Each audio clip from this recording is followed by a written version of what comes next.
Good evening. Good evening. How you guys doing? Once again, it's Mike Melton in the Spotlight podcast.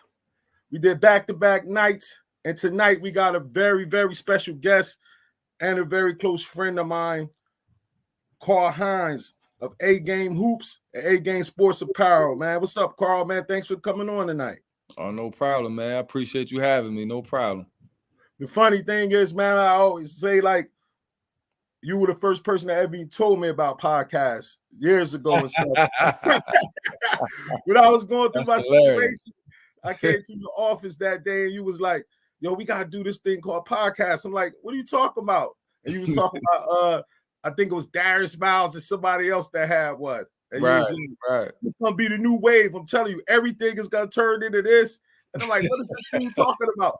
And then we linked up and did a couple episodes, but at that time, I had so much going on in my life, man. At the time, with the case and my alcoholism disease I had going on, and I couldn't commit to really making sure everything get done. And we both had our own companies going on, and I just guess the timing wasn't right then. But I eventually came around to about doing it now, man. And I'm just happy to have you on, bro, because I'm so proud of you. You done took your movement to a whole nother level. I'll be seeing the videos and the clips, and you got all of the backgrounds, the banners hanging down, and I'm just so proud of you, brother, because I remember the vision that we talked about that you wanted from the beginning, and to see it come to fruition, man, is truly a blessing, man. Nah, man, I appreciate it, man. A lot of it is attributed to a lot of our conversations and a lot of things that we kind of, link with each other on and discussions, and I mean, pull me through some of the things that I did think that we should do, and I learned a lot from you and from the foundation that you paved. So, man, it's just a blessing to be here, and I appreciate you having me on, man. It's all love. Indeed, let's take it from the beginning, man. Talk about growing up in Coatesville, man, and what it was like growing up, man. Man, Coatesville was crazy, man. It was one of them cities like it was one of them cities that you wasn't in the paper for much, and you wasn't going on. It was outside of Philly. It's about 45 minutes outside of Philly. So Coatesville, growing up, was a wild city, man. It'd be somebody get stabbed and shot and thrown off a balcony and on a Tuesday afternoon. And you wouldn't hear about it. Wow. You wouldn't hear about it in the paper. You wouldn't hear about it on the news. It was like a lost city. But with that, you had a lot of, camaraderie. You had a lot of prideful people that was, that lived within the city. And basketball just was the heartbeat of the city, really. It was more just basketball than anything. So growing up in that environment, and it was a dog-eat-dog situation. So, you go out on a blacktop. Back then, we played outside. Oh yeah, without question. You go outside, and the dudes wouldn't let you play until you got a certain age. We all grew up in that. Tough love, man. And it's just really good city to grow up in, especially surrounded by the sport of basketball, man. It taught me a whole hell of a lot. Then you eventually played for Coatesville High School, man. Tell us about your high school basketball career, man. I was decent, man. I was decent. I wasn't bad at all. I think me personally, I think I was more or less like I wanted to make sure everything was right. Anything that I did, I was upset with myself. I made a mistake, and I abide by the coach's rules. So I never stepped out of that boundary. It seemed like. So I was a team first guy. And but even with that, I had a pretty decent high school career, man. Played with some really good teammates of mine, and shoot, we did our thing. Especially my senior year, we did our thing. Almost won the states. Now, what were some of your most memorable moments during your high school career, man? Oh man, it's so many. But I think the main thing, and it really comes up a lot when I talk to my friends, because a lot of those guys that I played with in high school are still friends of mine to this day. So I think that's the main thing that probably comes up, of how, a lot of those times and different little stories, just little things. But one of the main things that I could take away from my high school career is that, we really had a bond. We really, had a friendship that lasted. I graduated in 95. So a friendship that's still around to this day. So that's probably my biggest takeaway is the fact that, I was able to play with my friends and people that I've known and grew up with ever since I was in kindergarten all the way through. So that's probably the biggest takeaway. Yeah, speaking of one of those friends, man, you had a friend that was a high school star, went on to be a college star, won a national championship, and then went on to win the NBA championship, man. And that friend is Rip Hamilton, man. Let's talk about your relationship growing up and how that relationship went and transformed through all of those times and ended up with you guys coming back to your neighborhood and doing a Rich Hamilton showcase classic together, man. So take us through that relationship from the beginning to the classic, brother. Man, it goes back so far. That's the thing that's so crazy. It goes back beyond my memory. Like literally, we talk about it all the time. Like we got pictures of us being like maybe 7, 8 years old and like YBA basketball and stuff like that, side by side. I think one picture I had I had a Pistons t-shirt on and he had a Sixers t-shirt on or something. Wow. It was crazy. So it's like our friendship, us being brothers started when we was super, super young, growing up in the same city and just our love for the game. I think we both kind of had the similar taste and love for the game. And just being around it, man. We played it in every waking hour we played. So so that friendship and everything that we built and what we have really goes back to when we were like kids and growing all the way up playing with each other in high school. And of course, everybody knows, a little bit about his story, going to UConn and doing his thing there and being drafted. I think he was drafted seventh overall. So it's just a blessing, man. Like everybody sits around and dreams to be in the NBA, of course, right? When you're playing this game, I think every kid today dreams to be in the NBA. But it meant many are to be able to succeed. But hold on, let me pull that back. Little are being able to succeed, and many are not. But I always took it as a blessing, just being around one of my closest friends to be able to do and accomplish what he's been able to accomplish, and then kind of take me on for the ride a little bit, so I can that gotta be fun. I can kind of live out them dreams vicariously through him. So, it's just an overall blessing, man. I'm so proud of what he's been able to accomplish on and off the court, the person that he is, the brother that he is. Crazy. It just goes back to this past weekend where UConn retired his jersey. Crazy. Put number 32 up in the rafters, man. It was emotional for me just seeing it, so I can't imagine for him. But our journey is full circle, man. Just again, I was right there. I looked on the news or something on Fox Sports or ESPN, and I was like, damn, I was right behind him. I didn't even notice. So it's just so it's so surreal just to see, a lot of things that he's been able to do. But it all stemmed from our dream, man. We all had the same dream, going to basketball camps every year, sleeping in the same beds, pause, but his head on one hand, me on the other. It's just it's just a real moment, man. It's just our friendship and our bond is definitely tight, man. That's my brother to the end, and I applaud his accomplishments, man. When did you know he was something different? That this dude really got a shot. Like he different. Man, you know what? That separation wasn't so crazy in high school. I know he would tell you something different. But I did watch one of your games today. Hold up. I watched one of the games today. He went baseline and tomahawk that jump with two hands, though. I don't know, bro. I don't know.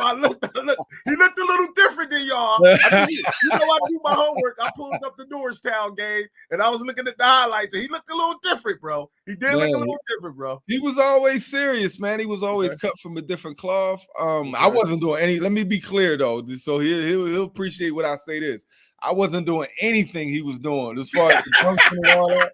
I was not a leaper. I'm gonna tell you that right now. I was not a leaper, and he was. His game, man. It was so funny with his game because he had the type of game where you look in the box scores after the game, right? He'd have like 26, 28. And you'd be like, damn, how you get 26? Because he played within the game. He didn't press. He wasn't selfish. He, he played the game the right way. And he just was able, his IQ was always extremely higher than everybody else's. So, but at that time, we didn't really realize what IQ was and what it meant to be this or that. We just looked at, can you do this? And on the court, can you do that? But looking back now, as we got older, and I realized, man, his IQ was extremely high. He would go and study the games after each game we played. He would go back home while we went out and, partied and stood out on the streets and, and wanted to be in that limelight. He went home and studied the game from the night before and come back to practice and tell us everything that we should have did, or this is what we're going to do next time, or, so he was a real, savant. He studied the game like none other. And man, he was different. He was different, but it didn't really feel that way at that time. But, when we look back, he definitely was a different beast. So now talk about when y'all guys came together to do this event, especially in your area or in your hometown, man, and how did y'all put it together, and how dope was it for y'all to give back like that? It was a good opportunity, man. I always wanted to do like a high school showcase. I always wanted to get in that space. Of course, we've been doing a basketball tournaments for like 15, going on 16 years now. All the, the AAU type tournaments. And I always wanted to get in the high school situation. But when doing it, I always felt like, okay, I wanted to get my own high school involved first. So that's kind of what I brought to him and said, listen, let's go back. Let's do it, in our hometown and kind of start something and get it going and see where it goes from there. And the flyer that you put up, that was the first annual one. Had some good teams in there, good mix. And we just kind of put it together a little bit just to kind of see where we want to go with it. And hopefully in years to come, we got some great ideas we're going to be able to roll out very, very soon. Some really, really good stuff that we're going to get a lot of good schools involved with. And some other NBA players involved too. I'm gonna save it. But we're looking to do some big things. This is just the start of just us, kind of getting going with it. All praises, man. All praises. So then you get out and then you play some college stuff and then you roll into start doing some business things, man. How did you get started with the uniform game, man? It's a weird situation, man. It kind of like fell into my lap, and it's funny telling you the story because you know the story. So But, you know the whole story. But I met a guy, my ex-partner. Shout out to him or whatever. But he kind of stumbled upon him just playing basketball. That's just being in the gym, doing what we do. I played nonstop. And I came across him, and he kind of gave me some uniforms and some shorts, and told me that he can get some stuff going if I ever needed anything. And at that time, I had a team in Coatesville. Coatesville Summer League was like the hottest thing at that time. I heard about that. Crazy, man. Kobe came down there, Raja Bell. Like it's so. I wish we had a lot of things on tape. It just that era wasn't. You didn't have no camera phone. You know what I mean? and you kind of take things for granted, like it's always gonna be like that. Yes. Right. We take it for granted. When I think back, I'm like, damn, I wish we would have had a camera out there. I mean, we got pictures. I see some pictures on the internet or whatever. But Kobe came down. It was like it's just NBA guys came. It was a very competitive league, and it was just I super loved it. But I had a team at that time, and then I was playing on, and I just went through him to get some uniforms, and it was just weird. When we got our uniforms and came down to the summer league, everybody was looking like, "Yo, where'd you get those at?" And it was just, I had the guys lined up one after the other, like, "Yo, we want this style, this color, put this here," and we just started working it from there, and it just started to, roll into something right from that point. How did you come up with the name AGAME? Just looking at different names. I don't know. I think I'm pretty sure. I think I came up with it. Just trying to look at some different things and different terms that everyone was using. I always felt like A game was a good term because it really applies to anything, right? You can bring your A game into the boardroom, or You can bring your A game into the into any line of business. So I always felt like it could be a universal thing and not just apply to basketball. But we use that term a lot within basketball as being on your A game and being ready to play.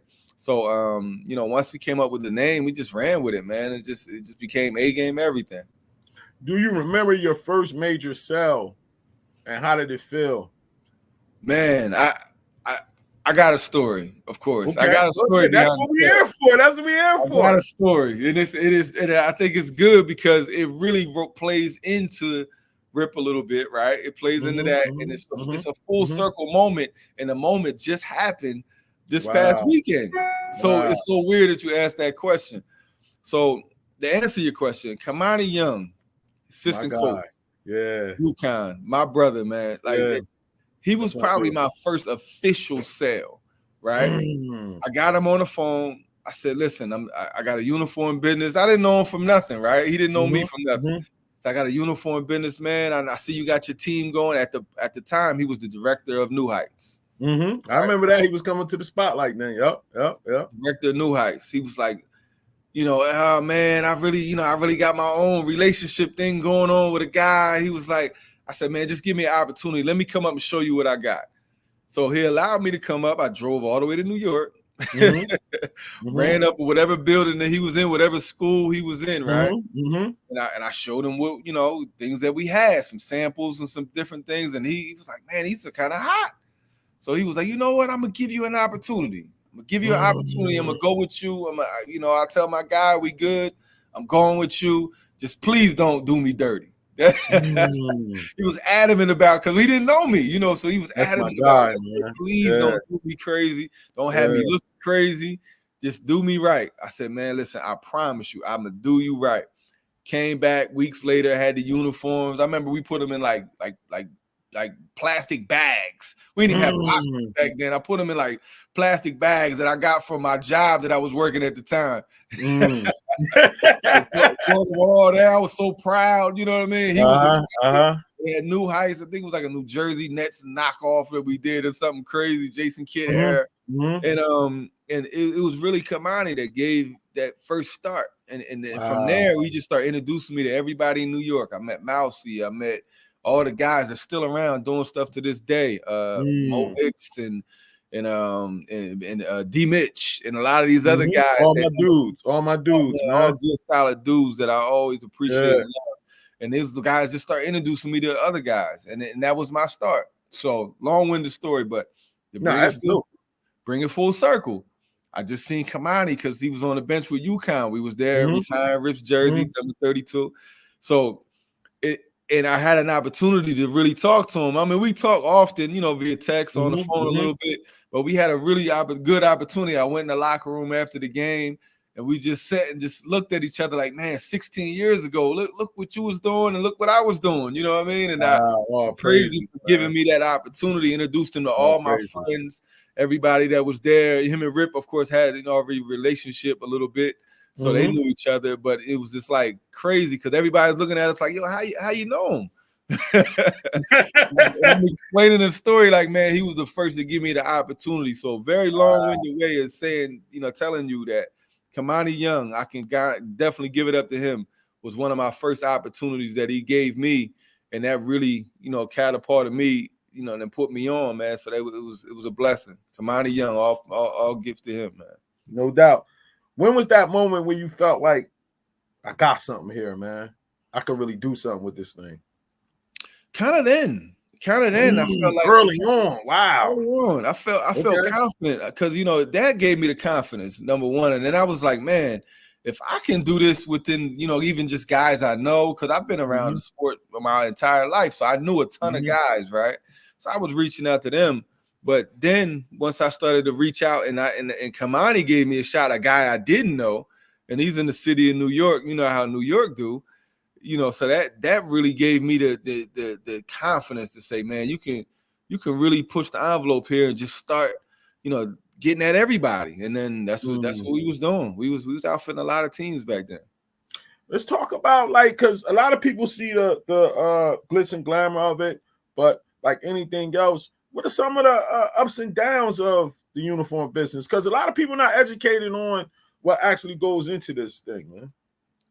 Well, back then it was a different market. Then, you know, it was a total different situation. What we was doing, and we was getting uniforms overseas. So like we was getting the finest materials. We was getting, that was a time when the numbers and letters were all sewn into the uniforms. You know, now everything is sublimated, so it's all embedded into the material. So technology changed and things changed. So what we really had is was like a jewel. Like you couldn't really get what we really had like with ease. So we were like one of the first ones that really was able to do that and be able to get it fast to you, like as a team order.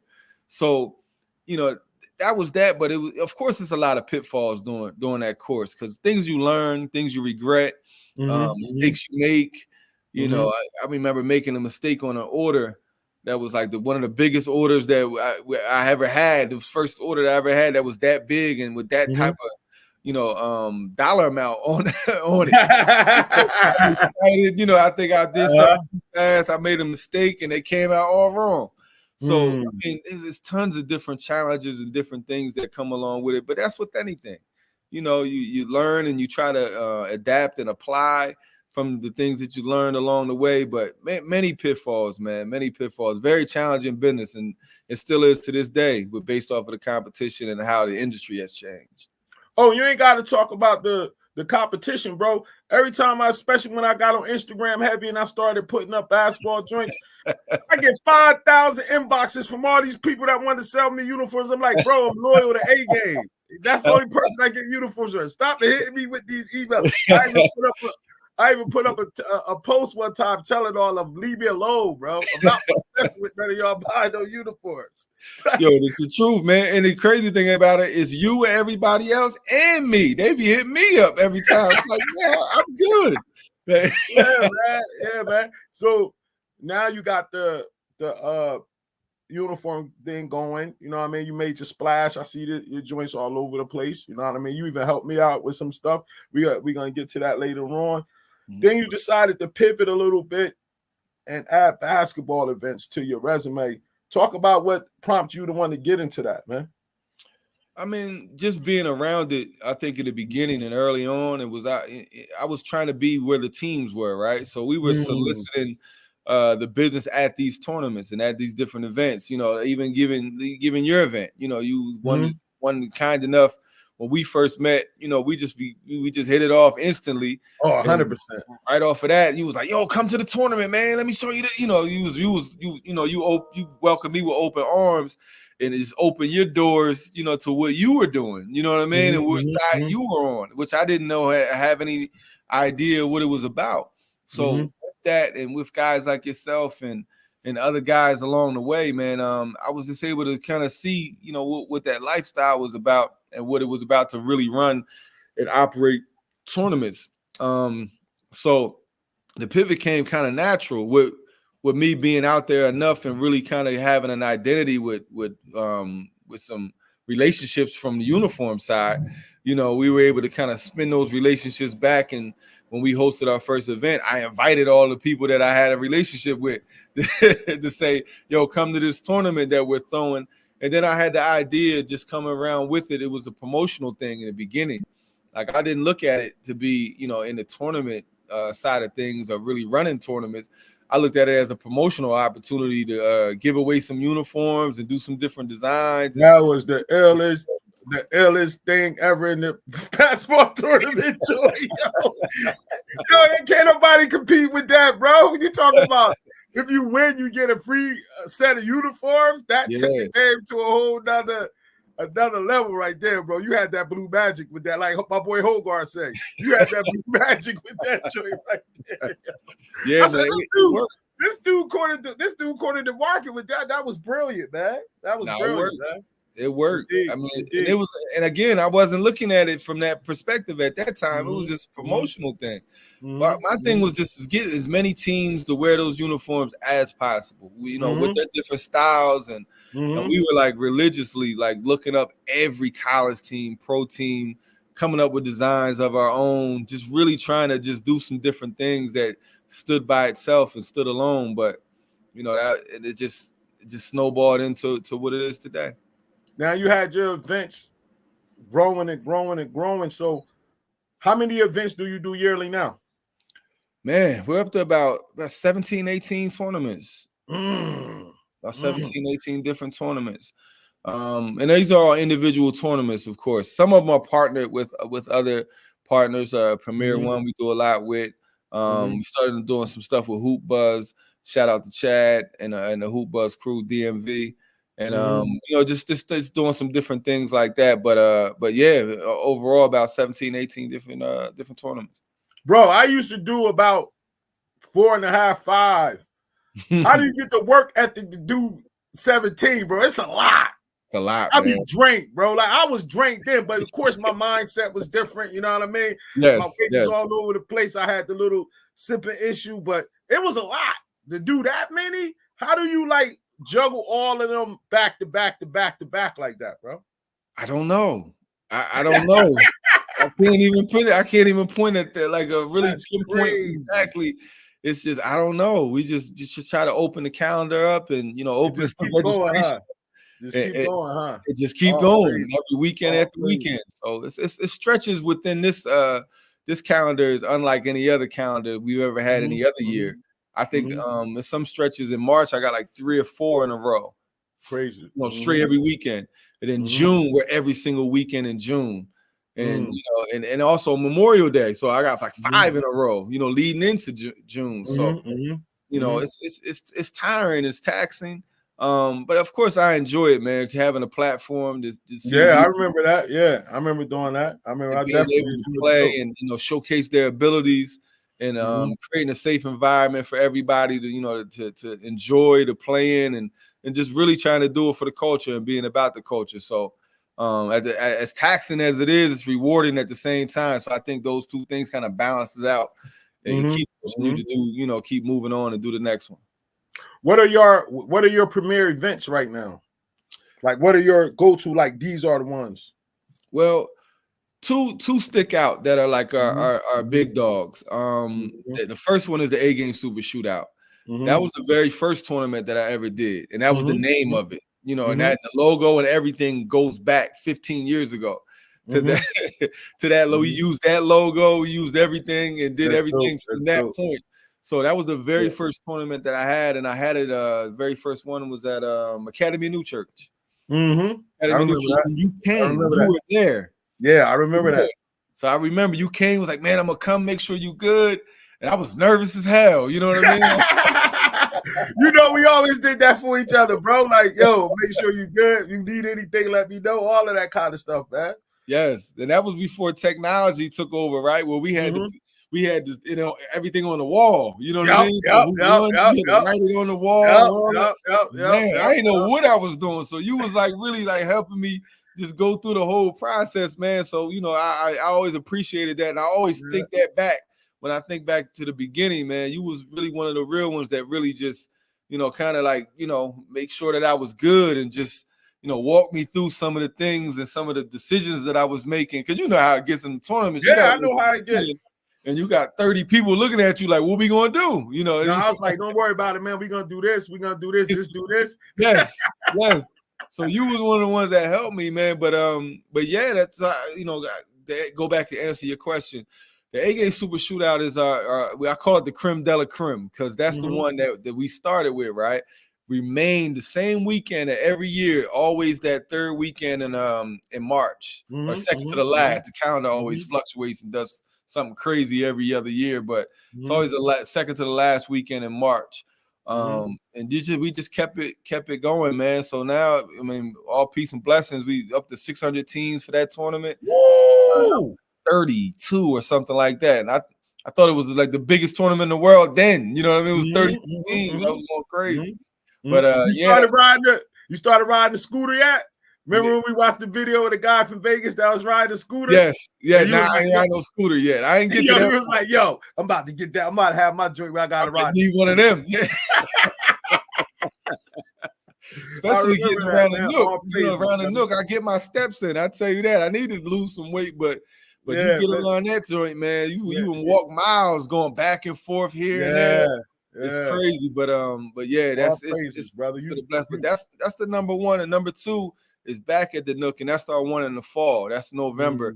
That's the weekend before Thanksgiving. We normally have it the same one, and those two just bring out this, a mix of the very strong teams and the teams that are on the developmental side.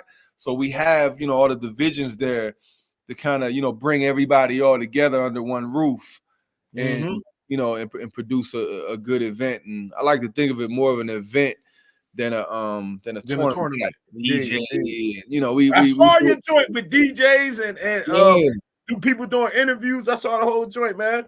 All stage, praises, man. Man. It's a blessing. But we try to make an event and make it so everyone has a good time and there's something to remember and build on it every single year to see, we can do something new.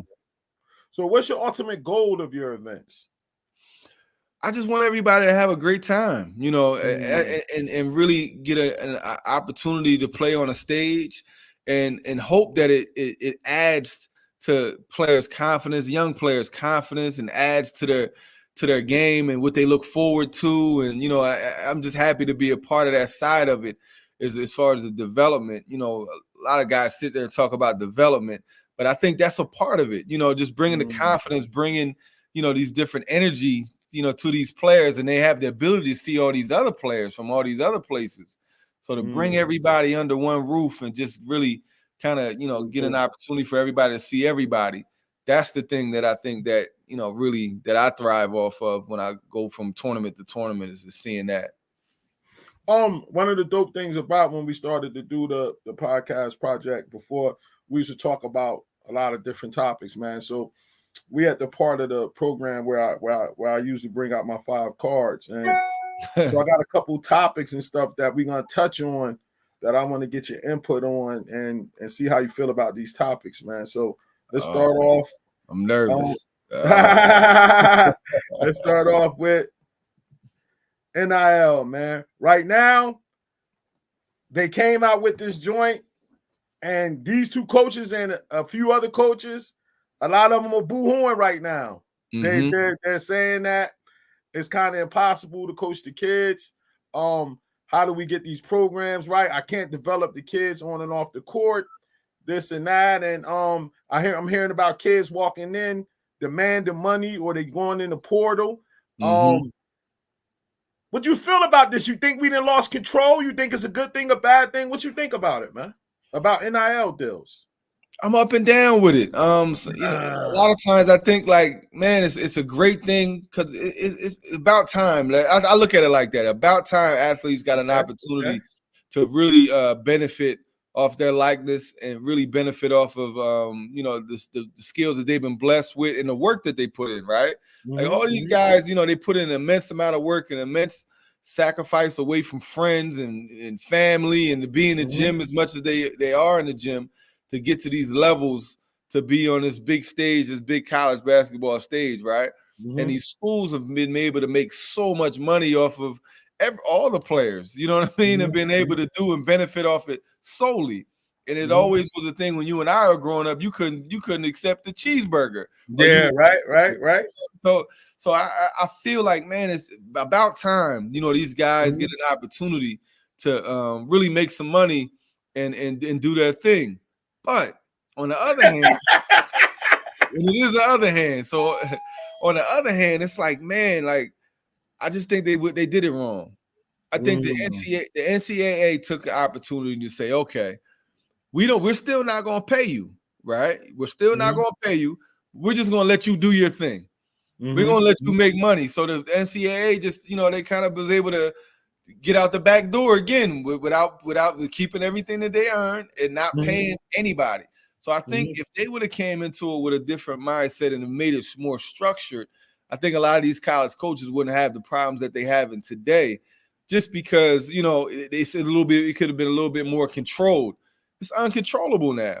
Like your top player is going to make whatever he's going to make his millions. And then your guy that's sitting the bench making the same sacrifice is not going to make little to nothing. You know what I mean? So it's just really going to be, a tug of war in which, is more beneficial for certain people. But think the NCAA kind of created this monster, and we haven't quite seen how it's going to play out all the way, because we ain't really seen too many bad things that's happening from it, other than a lot of these big-time college coaches crying and complaining that this is the case. But soon we might see some tough things that happen, and I hope not. I just hope that they'll find a way to just kind of make it an even playing field for everybody, because everybody kind of, are playing the same thing and really sacrificing at the same time. So we'll see what happens, but it's good and it's bad, I think. I think, like, and my thing, I understand, like, getting paid for it. I just think that we took the emphasis away from morals and development, and I couldn't imagine getting $500,000 a year when I was in college. Like, I couldn't imagine, and then you're gonna tell me I got to go listen to this guy where I'll probably make more than most of the assistant coaches. Right. You get what I'm saying? And now you telling me you coming to wake me up, got me doing all of this. You know what I'm saying? I'm pushing something big around the campus. I got this going on, that going on, and you talking about practice 6 o'clock in the morning. Yes. And I'm really supposed to listen to that. And you can't say you're gonna tell my parents because I make more than them now. Right. You get what I'm saying? You get what I'm saying? So in some cases they rely off of what I'm doing, what I got, So exactly. So now I'm thinking, you pay them, they got to put it into a fund, into an account. You get what I'm saying? Maybe allowed to get a little percentage from it, but they get the lump sum once you decide to go pro or you graduate from school. You get what I'm saying? So now you didn't learn a little bit on what to do with the money. You know what I'm saying? You done got a little bit more mature in that kind of situation. And then you got something waiting for you, because a lot of these young boys become targets and then they start making irresponsible decisions because they got all this money and time. And college is the only time in your life where you're an adult, but you really don't got no responsibilities. True. So now you got so much time to just do, and idle time is the devil's playground. Yes. You get what I'm saying? So I think that, like you said, sooner we're going to start to see that a lot of things pop up because everything is being led because of the money. Decisions are being made not off of what situation can help me develop into a better young man. It's being made off of who gonna pay me the most money. Correct. And when you start doing that all the time, eventually it comes back to bite you. Yes. You get what I'm saying? Like it's just inevitable. Then you got the chicks out there that's looking at these young boys as meat now. You know what I'm saying? And they lined up on them, and they like guppies right now, bro. Yes. You know what I mean? And I just don't have no experience with any money. Yeah, like imagine that, Mike. Like, you 17 years old, you go on campus, and the next thing you know, you got $500,000 in your account. Bro, and you're 17. Like, what do you I was out of control with the refund check. Refund check was like $3,000. I couldn't wait for the refund check to come, bro. I went to the mall. I went and got me, you know what I mean? I got all the Jordans I can get. Man, spent it all in a week and a half. Like, you couldn't tell me nothing, man. All right, we got the NIL off the deal. Next up, the transfer portal. Oof. This thing that hit hard, it trickled down all the way now to a lot of high school seniors. Unless you're one of those elite dudes, you're not even getting a look right now because these guys want everybody that's in the portal to come out. They, instead of me getting this high school freshman who's a snot nose, I'm gonna get me a junior that's been around a little bit. You feel what I'm saying? Right now, but what do you think the biggest issue is? Is it the kids that's entitled kids that want their way, so they transfer, or is it coaches pushing kids into the portal? I think it's a little bit of both. It's a little bit of both. And now, of course, back in our day, when you transferred, you almost was penalized if you transferred, right? You had to sit out a whole year. A lot of kids didn't want to do that, so they would reconsider. And they would tough it out, right? And like, man, I'm not gonna sit out a year. That's crazy. You would tough it out, and you'll figure it out, and you'll be able to get by. Now they make it like, man, I don't like my situation. I'm gonna go over here, and then you still get money over there too. That goes back to the NIL. So I think it's, again, just like NIL, it's so new. We haven't really seen like the evils from it yet, but I think we will. I mean, we bound to see it, man, and it's really taken away from a lot of the high schoolers that are coming. Man. I mean, you got the extra COVID year that penalized a lot of kids within in the last 3 or 4 years or whatever, and then now you got this too. So a lot of these high school kids just, they don't have the same opportunities they had, 5 years ago to go in and walk on campus, learn up under someone, learn with the players in front of you a little bit. Now the players in front of you, they all new too. And the funny part is, a lot of my people out there was mad at me because of my rant on Deion Sanders. You know what I'm saying? When he went to Colorado, you know what I'm saying? I thought it was a sucker move or whatever. But he said one of the reasons he wanted to go so he could get these high school kids to a university like Colorado to show them a whole nother world to play on that stage. And he don't even recruit no high school kids no more. He getting all his players straight out the portal, bro. Straight out the portal. Yeah. So what happened to the high school kids? What happened to the high school kids, right? Yeah, I thought you was getting the high school kids, man. Straight out the portal, changed. Man. All the dogs is in the portal because they jumping in that portal. If I'm a coach, I'm looking at it the same way Deion looking at it. Let me get this guy that already know what this thing about. I ain't got to teach him that much. You know what I mean? Because it's just really about convenience. The only sad part is every year it's about a total of about 1,500 to almost 2,000 kids that get stuck. Yes. Without a place to go. Yes. You know what I mean? And it's all fun and games, so it ain't fun and games no more. True. You know what I mean? You didn't walk away from a scholarship thinking it was sweet. True. And now you might be working at Amazon. You know what I'm saying? True. That one thing I will say this too, Mike.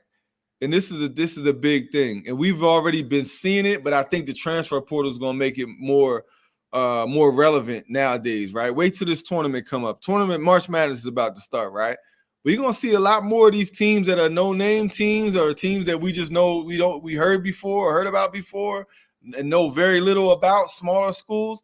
They're going to be knocking off these bigger schools more and more because a lot of those guys, they should have been at North Carolina, but they ended up being at one of these other smaller schools. USC Greenville, somewhere like that. Correct. Yeah, so, UNC Greenville, somebody like that. Something like that. And they're building these teams. They're getting good players. Yeah. It's not like they're not that far off from the teams that are the Blue Bloods and the teams that are on TV every week. So I think we're going to see a lot more of that as the years go along.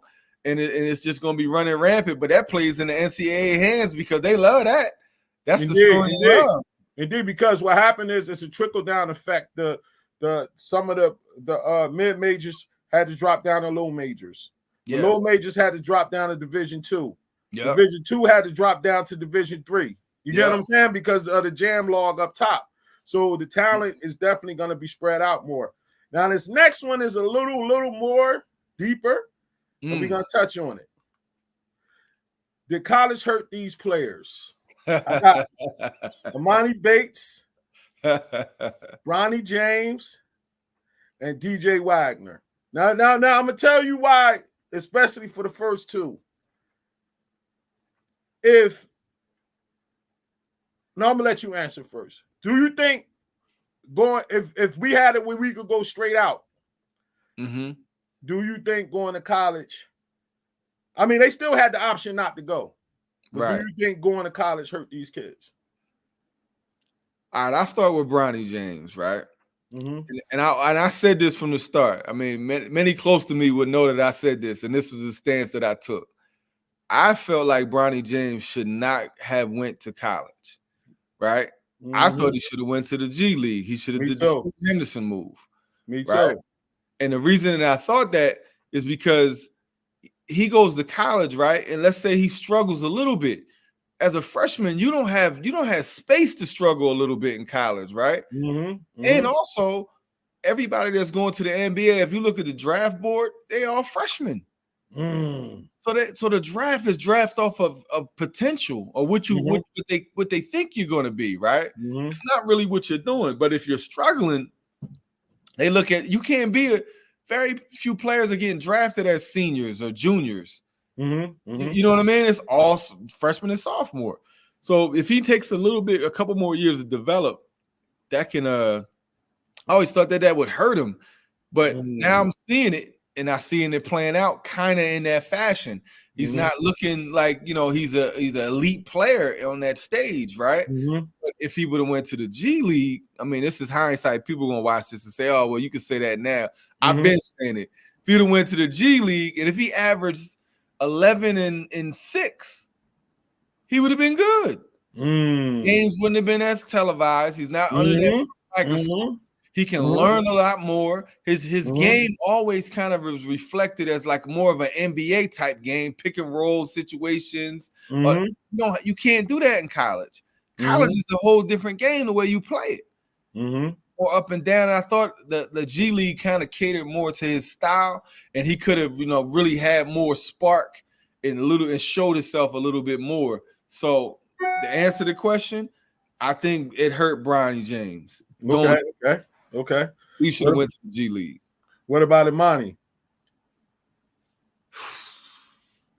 I think Imani, I think it hurt him in a way because what happened to him, right? So I think that's what hurt him more than anything. I think college was kind of for him. He always seemed like he played with this different type of tenacity that anywhere he played, he was going to be able to figure it out. You know what I mean? He played with a level of aggression at all circuits, wherever he played, that, that was going to show through eventually, right? So I think what happened to him in college hurt him more than him going to college hurting him. So it brought him down a peg. He was where he was. Still ended up getting into the league and still, being in the position to make some noise. And I still think he has somewhat of a promising future. Hopefully he stays healthy, and then he'll be in a situation where he'll be on a playoff team. We'll see him contribute on a bigger scale, where everybody can see what he has. And I think, when those playoffs start, we see these guys that come off the bench to add these elements. That's when those same guys end up getting paid and going to the other team and being more of a role player or being able to service more of a role. So I don't think it hurt him. I just think the situation when he got there hurt him. All right, what about Wagner? It's tough, man. He's been injured a little bit, so I got to give him a pass. Saying that it hurt him going to college. I think I think the best way for him to go was to go to college. Based off of everything that was set up around him. The whole Calipari bit, Kentucky, everyone kind of knew that was going to happen, right? That he was going to go to Kentucky, and Kentucky's a funny school, man, because you can have a tough year and still be a lottery pick in Kentucky, Yeah, it just sometimes it happens like that. It just sometimes is what it is there. Yeah, and I've seen people stay and come back and blast like quick. Yes. PJ Washington, you know what I'm saying, stayed and came back that next year. Yeah. Now we give you my analysis. I start with Bronny James. I thought the same as you. It was too much of a risk.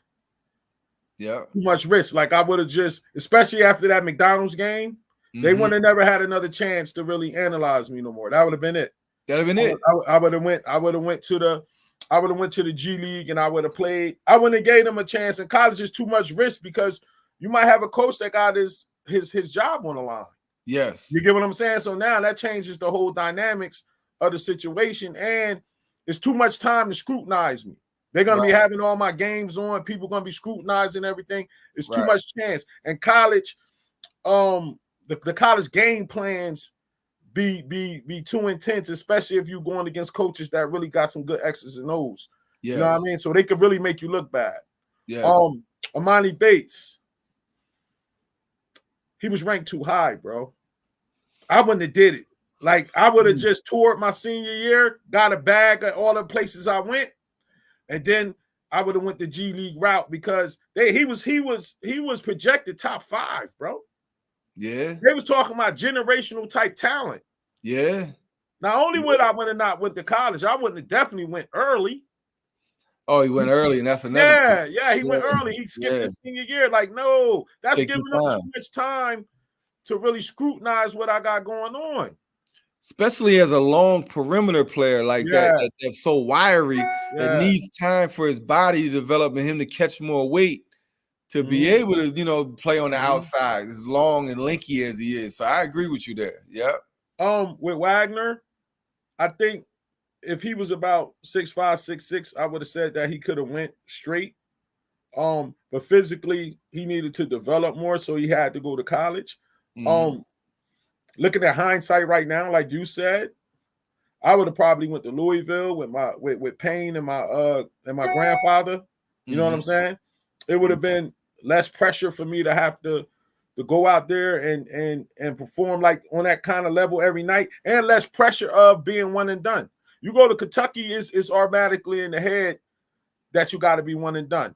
You know what I mean? And I think he would have had the opportunity to play through more of his mistakes. Because right now, I just came from out there. They on Cow Hills, bro. Bad.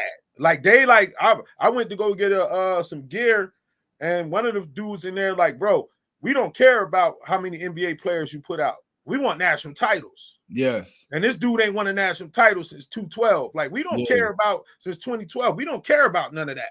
Right. You get what I'm saying? So he under a lot of heat out there right now. You get what I'm saying? So that's my thing on these 3 guys. Next, and I agree with real good for you that I want to hear your joint about this. Because you done seen a lot, you done played with a lot in Pennsylvania and the States, and you done saw everything. Your top 5 PA high school ballers ever. Oh,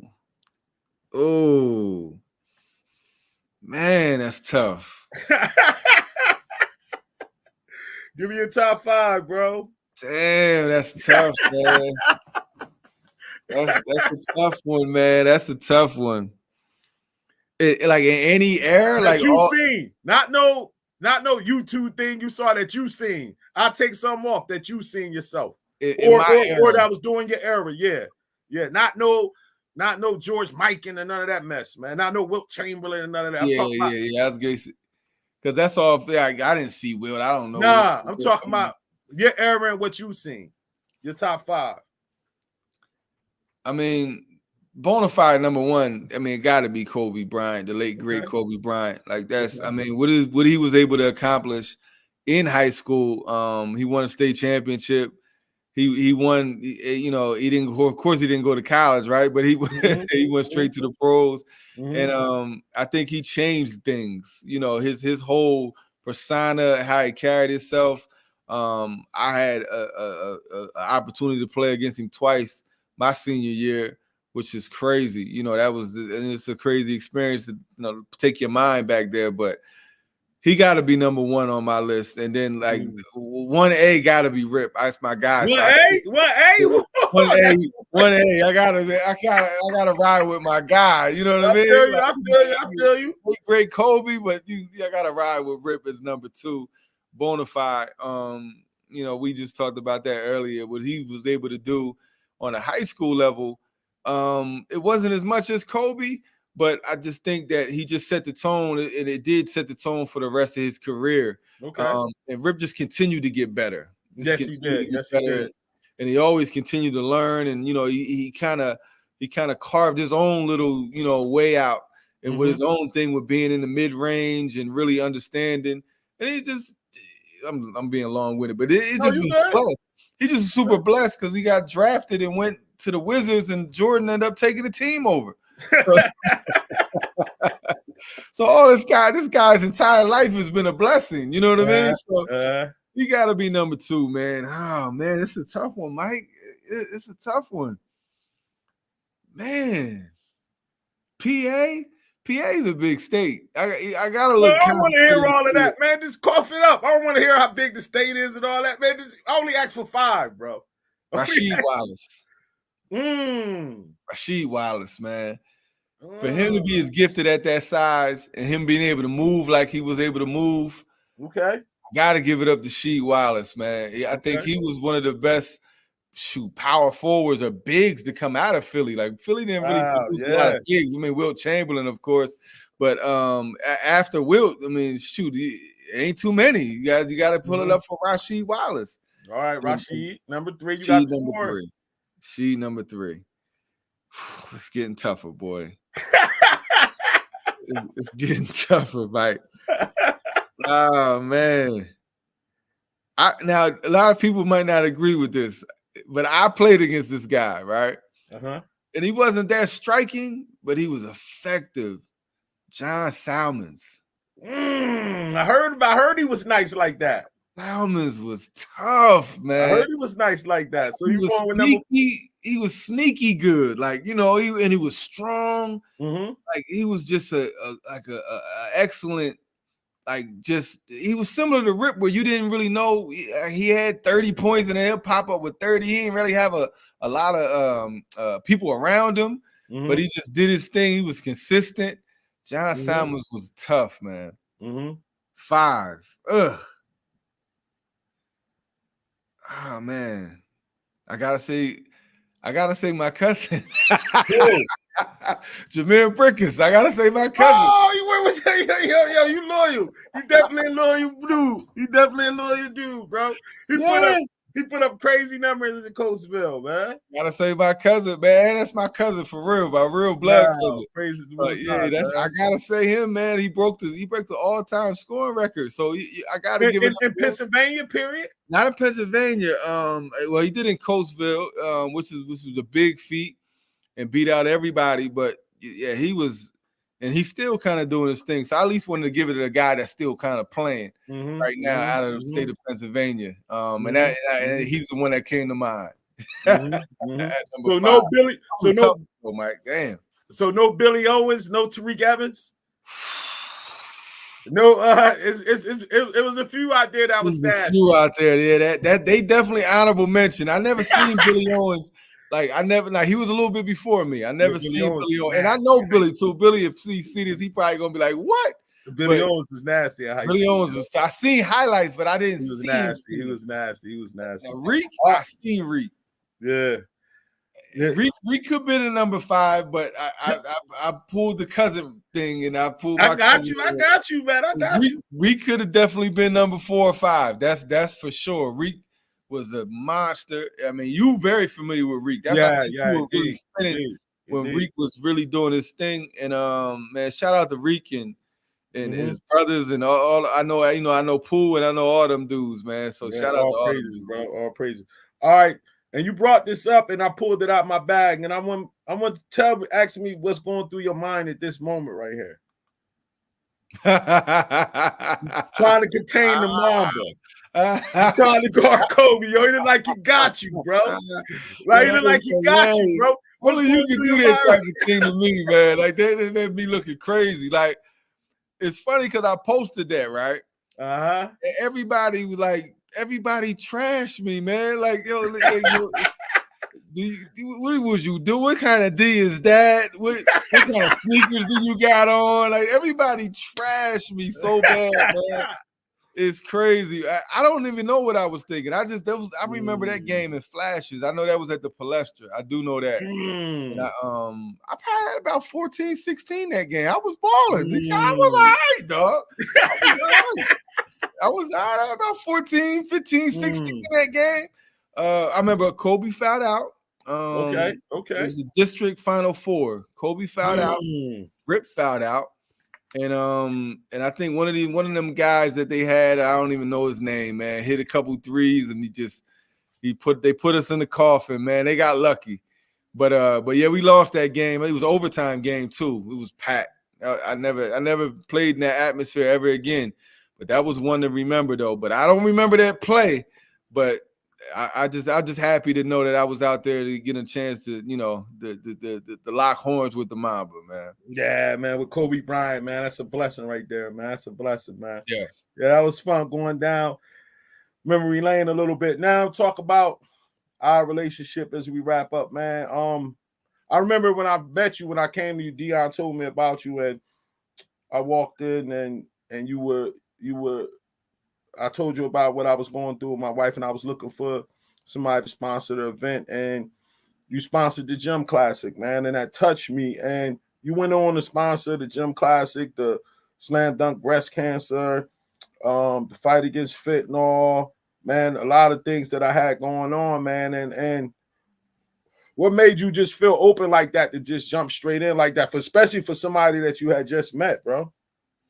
I mean, when we first met, we always clicked right from the jump, man. It wasn't anything forced. It wasn't anything that we were trying to, let me see what's going on with this guy. Like, me and you was cut from the same cloth, and we just was so close. And then you helped me so much, man. It's not even about what I've done and what I did to kind of help your causes and whatever that you had going on and whatever you needed. I'm always here, and it still will be, moving forward. But it just you helped me a lot as well. So I think that's what brothers got to do, man. We got to help each other. We got to be there for each other. And you was always one that I can call on for anything, and vice versa. So you my guy. So it was nothing for me to be able to do those things, especially if I was blessed to be in those positions and you're doing things for such a great cause. You know what I mean? Because that's the one thing. Not like you doing them for your own clout or you doing them for these other things that you agendas that you have. You're doing them for agendas to help people, and it's only right for me to be behind something like that and always want to support it. Indeed, man. And we had a battle with one. That's gonna bring me to this right here. Bring me to this right here, baby. Yes. Bring me to this right here, baby. Oh, you gonna pull up the clip? Oh, bring me to this right here, baby. He's trying to bury me. Oh, he got a clip.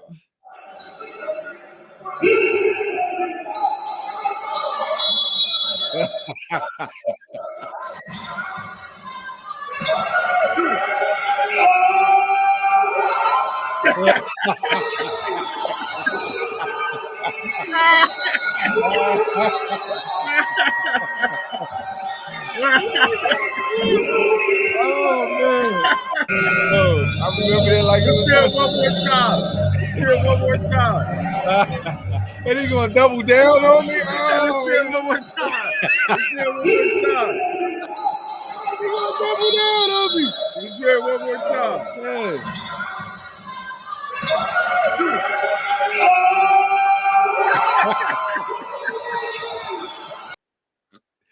So listen. Yeah.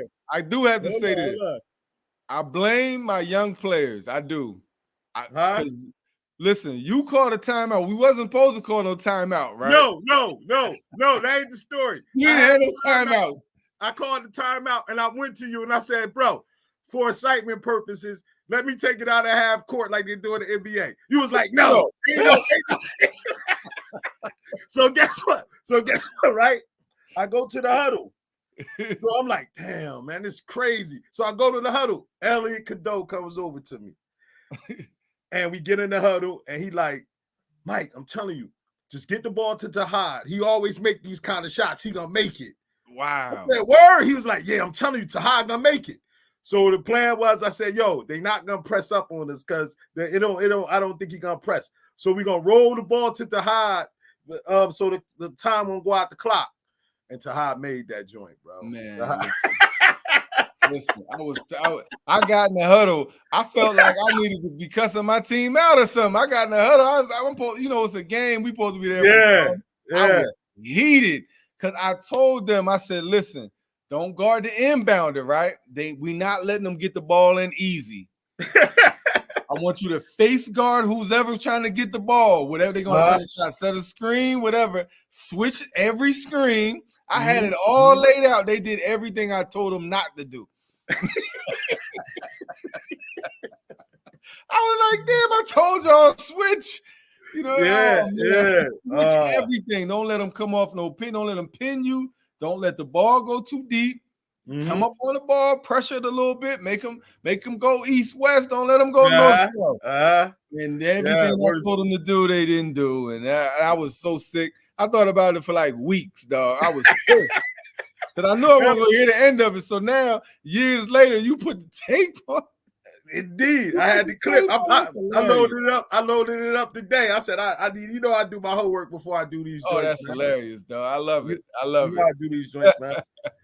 So, man, the closeout, bro, there's some real stuff that I want to talk to you about that, like, on the real joint for, like, being a real friend when I was in some real serious situations. Like, I remember calling you from rehab, man, and breaking the news to you that I was in rehab, and hearing the concern that you have for me over the phone, and me letting you know that I'm gonna be all right, that I'm going through this thing or whatever. And I remember, like, I had a tournament coming up, and you was like, bro, just tell me, what can I do to help you get your joint going while you down there? Just send me the information to do that, to get it done. And then another thing was, when you watched the documentary, the Cold Case joint, and you called me right away, like, bro, you good? Like, and the concern that you showed in that kind of situation. And one of the last things was when you came to Doc's funeral, man. And those things touched me a lot, because at the end of the day, I don't never take for granted what somebody will do for you in this, and we here for a short time, bro. And one of the main reasons is that I knew it was real, because you ain't need nothing from me. You know what I'm saying? Like, in this journey that I traveled in life, a lot of times people be around you and they pretend like it's all love, because they really trying to gain something from you. It's like a transactional relationship. You know what I mean? You was already set with everything you had going on, so you didn't need nothing from me, man. And so that's how I know that the love and everything was real. And I know I told you this before, but I just wanted to publicly thank you, bro, because you ain't have to do none of that stuff, man. And I always remember that, bro. No, man, it's all love, man. You always been my brother from day one, man. I remember first time we met, you came up to the office.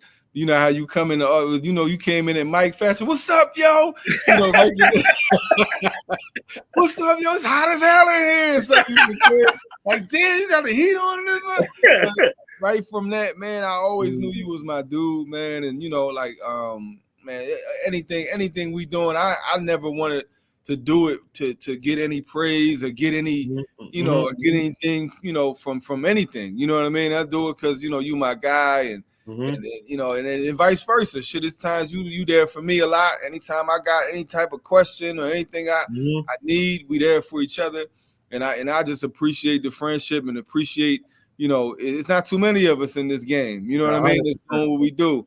And that looks like us, and we fight through a lot of different struggles. And you my brother, man. I have no choice other than be here for you and always here for you. And it ain't gonna stop. We keep rolling. We got a lot of life to live, and we gonna keep rolling, bro. And my final question that I always ask people, man, give me a situation that you felt that God got you through so he could use you as an example for other people, man.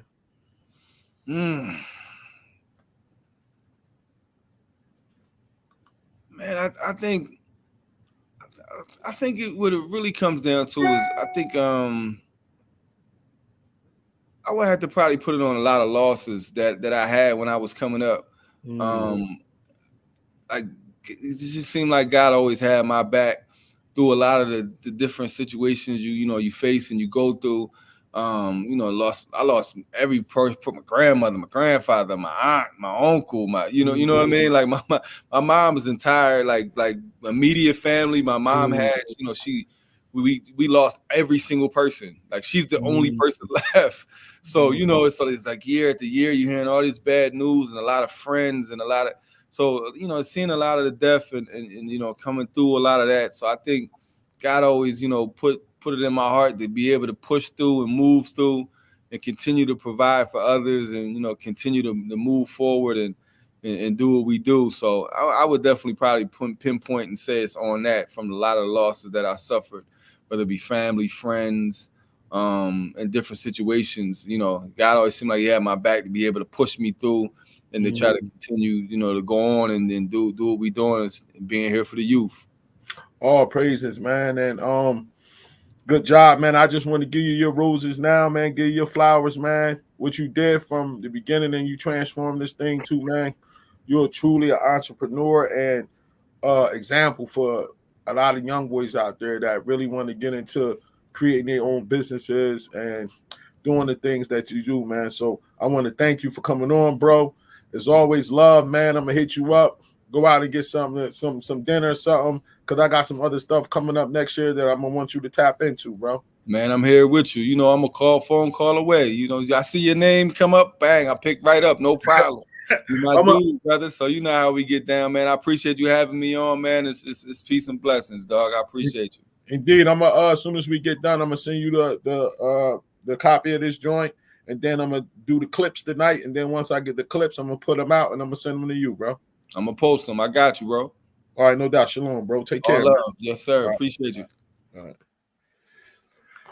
That was my boy Carl Hines, man. I'm trying to tell you, good friends is definitely hard to find, and this dude was locked in with me for the longest, man. And it's been a good journey with us, and I only wish that brother peace and harmony and continue to grow his business, man, so we can continue to have platforms out here for the youth, man. This brother Mike, check in tomorrow night as we do in the Sober Heads podcast tomorrow night. I got a special guest from Kentucky coming on, so tune in tomorrow night and enjoy the rest of your night. Shalom.